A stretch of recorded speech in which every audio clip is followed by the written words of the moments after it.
जय हिंद दोस्तों। पाकिस्तान ने एक बार फिर से दुनिया के सामने भारत के नाम पर रोना शुरू कर दिया है। हिना रब्बानी खर इस्लामाबाद से वीडियो कॉन्फ्रेंस के जरिए जिनेवा में हुए कॉन्फ्रेंस ऑफ डिसआर्मामेंट में ऑनलाइन पार्टिसिपेट कर रही थी। हिना रब्बानी खर ने भारत का बिना नाम लिए कहा कि दुनिया भारत को कन्वेंशनल और नॉन कन्वेंशनल वेपन्स की जनरस सप्लाई कर रही है। उनका कहना था कि इससे खित्ते में आर्म्स रेस बढ़ जाएगी। हिना रब्बानी खर का कहना था कि अगर इंटरनेशनल कम्युनिटी इसी तरह भारत की मदद करती रहेगी तो भारत बहुत ही ताकतवर हो जाएगा और इससे भारत और पाकिस्तान के बीच कोई भी डायलॉग और निगोशिएशन शांतिपूर्ण तरीके से नहीं हो पाएंगे। उन्होंने कहा कि साउथ ईस्ट एशिया में वर्ल्ड की 1/3 ऑफ पॉपुलेशन रहती है। बेसिकली उनका कहना था कि international community should stop giving help to India. दोस्तों, मैं आपको बता दूं कि ये Geneva based conference of disarmament है। ये कोई संयुक्त राष्ट्र की ऑफिशियल बॉडी नहीं है, ये एक प्राइवेट ऑर्गेनाइजेशन है और इसे यूएन रिकग्नाइज करता है। ये यूएन के अंडर नहीं आती और ये कॉन्फ्रेंस अपने रूल्स और रेगुलेशन खुद बनाती है। यूएन अगर चाहे तो इसके रेजोल्यूशन अडॉप्ट कर सकता है।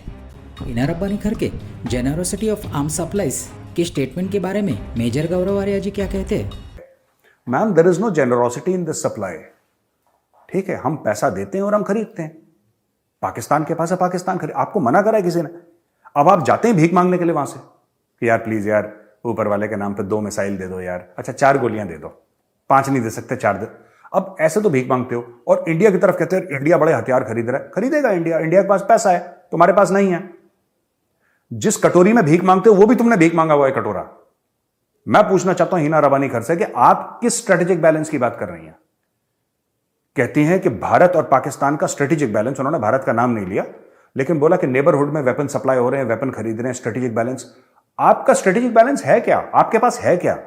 आपके मुल्क के पास है क्या? और भिखारियों में इतना कॉन्फिडेंस, कौन सा च्यवनप्राश खाते हो यार जो सवेरे सवेरे ऐसी बढ़ के मारते हो लंबी चौड़ी? कौन सा स्ट्रेटेजिक बैलेंस? कौन सा स्ट्रेटेजिक बैलेंस है आपके पास? कितने पैसे हैं आपके पास? फौज के पास, पाकिस्तानी फौज के पास, मैं गारंटी के साथ कहता हूं, ये 1 या 2 डिवीजन मोबिलाइज करने का लड़ाई तो बहुत दूर की बात है। They don't have money to mobilise 2 infantry divisions. क्या बात कर रहे हो मैडम आप? स्ट्रेटेजिक इंबैलेंस हो गया। इतना लंबी लंबी मत छोड़ा करो आप इंग्लिश में, क्योंकि आपको पता है आप इंग्लिश में बोलोगे, आप डिफिकल्ट वर्ड्स यूज करोगे, पाकिस्तानियों को समझ में नहीं आती अंग्रेजी, क्योंकि एक इंग्लिश चैनल नहीं है टीवी का पाकिस्तान में समझ में नहीं आती किसी को अंग्रेजी। आपने हवा में फायर कर दिया। Strategic balance. पाकिस्तानियों को पता नहीं कि बिरयानी है कि कोरमा है, ये समझ में नहीं आ रहा स्ट्रेटेजिक बैलेंस कौन सी डिश है, उनको समझ में नहीं आ रहा बेचारे पाकिस्तानियों को। और जो आपने वर्ल्ड में अपना मैसेज पहुंचाना था वो आप डॉन जैसे न्यूज़पेपर्स का इस्तेमाल करके या जियो जैसे अखबारों का इस्तेमाल करके या चैनल्स का इस्तेमाल करके आप आगे बढ़ा रहे हैं। लेकिन मैडम, मैं आपसे पूछना चाहता हूं हिना रब्बानी खर साहिबा, व्हाट स्ट्रेटेजिक बैलेंस? आपका और हमारा मेल क्या है? राजा भोज और गंगू तेली का क्या मेल है, आप ये बताइए। हिना रब्बानी खर के स्टेटमेंट के बारे में डॉक्टर कमर चिमा का क्या कहना है, आइए सुनते हैं। हिना रब्बानी खर जो कि minister of state of foreign affairs हैं, जिनको बड़ी ग्रिप और कहा जाता है कि वो बड़ी टफ निगोशिएटर हैं।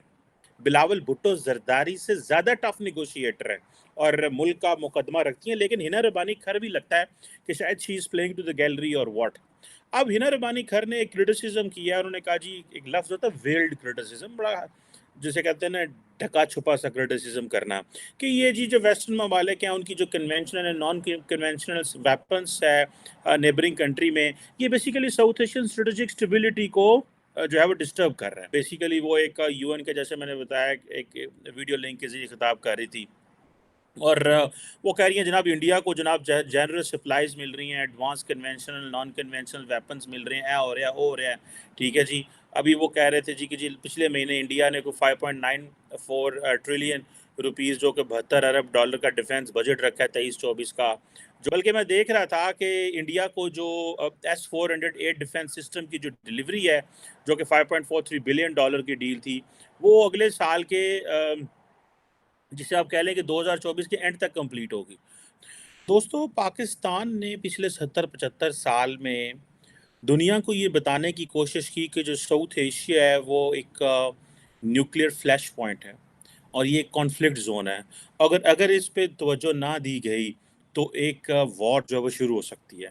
ये पाक और कश्मीर को अनफिनिश्ड बिजनेस कहा गया और बहुत हद तक दुनिया इस सार में और इन चीज़ों में रही।